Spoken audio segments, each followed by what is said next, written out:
Hey, Joel and Bryan from Zoom Vacations here with special guest Rocky. He likes to eat bugs, so if he's suddenly lunges for something, it's probably a bee or a fly.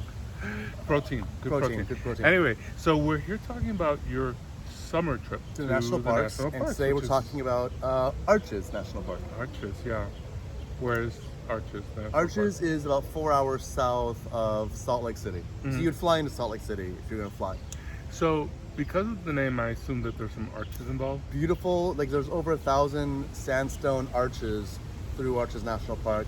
You see them everywhere, but there's like some famous ones that you visit. I mean, it was really cool. Oh, the Delicate Arch. Yeah, Delicate Arch is Yeah. probably the most famous. There's also Landscape Arch, which is the largest natural arch in the world.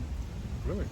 Yeah, but Delicate Arch is really unique because it's on this kind of cliff kind of area, and it's just this huge arch. And so people go to Delicate Arch for sunset, big time. Like Great picture opportunities, oh, right? Yeah, beautiful. And everyone wants to get inside the arch. There's literally like people kind of wait in line. They go in the arch, they take their photo, whatever. But then also, especially after more people leave, as the sun sets further, it's really pretty. So my understanding how these were created was there's some sort of underlayment of salt, Yeah, salt bed. lake or a bed that creates this geologic formation. Yeah, I think what happens is, I'm not a scientist, but I think you've got like the salt bed with the sandstone, like the rock, mix each other, and then when the kind salt of interact. Yeah, and when the salt leaves, I think the salt evaporates. Well, not evaporates. When salt, leaves, you're left with the arch of the sandstone above Boy, it. that's very technical. Yeah, Are you like a scientist or a geologist or I something? should be. Wow.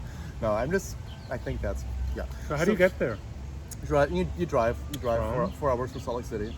Oh, so this is whole like a Salt Lake City experience. Well, yeah. So I mentioned salt in another beds, video, I did the salt beds one day, the salt flats outside of Salt Lake City. Amazing. You can see that in another video. Really worthwhile if you're ever in Salt Lake City.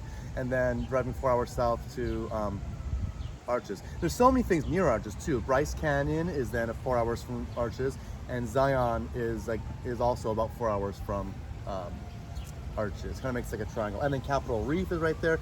Dead Horse State Park, I'll have to talk about that as well, is right there. But you stay in Moab, tons of different properties where you can stay. I mean, I ended up staying in a organic farm, which was really cool. So I'd wake up, have organic eggs and all that kind of stuff. Yeah, it was nice, really nice. And then went into the park. Wow. We went to Delicate Arch, of course, for sunset. There's also some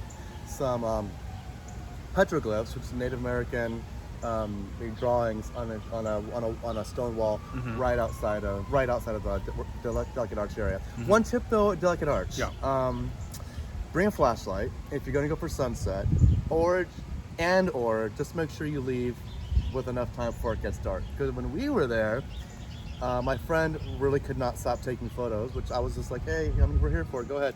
But then it was pitch black when we left. Because there's probably very little ambient lighting around there.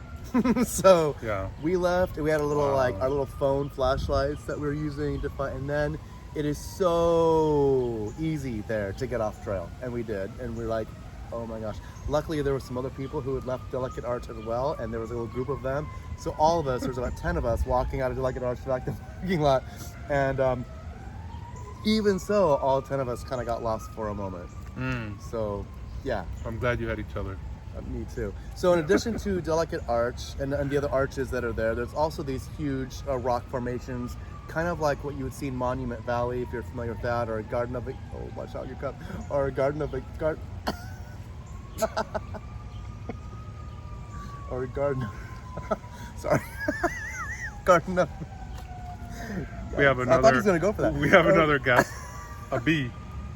Our guest bee, a Garden of the Gods in Colorado. If you're familiar with that, there's aspects of that in Arches as well. Definitely do it at sunrise. Like go see different things at sunrise because it gets pretty hot.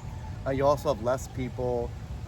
The lighting, there's this place you can go called the Windows, which is these just two huge windows, little holes, almost look like they're cut out of a big stone wall.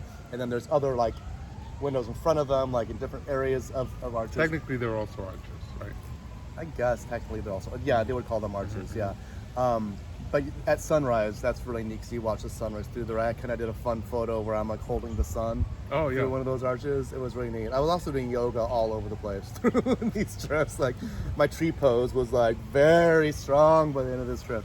But yeah, arches is neat. If you're into photography, you'll love it. If you love like rock formations, you'll love it. We did so many. We even did like, we stopped this one part in arches and did an outdoor workout, which was hilarious. We were just like, oh, we haven't done a workout yet. So because there's these holes, natural cut into the rock, and so we were like doing lap pull-ups and whatever. Well, sounds like fun. It was really fun, yeah. But it's definitely like just interesting seeing what nature created everything that you see, and it looks like someone came in and built it. So it's pretty special. I definitely recommend it. I mean, Another beautiful place in the United States. another beautiful place in the United States. Yeah. There you have it. Cheers.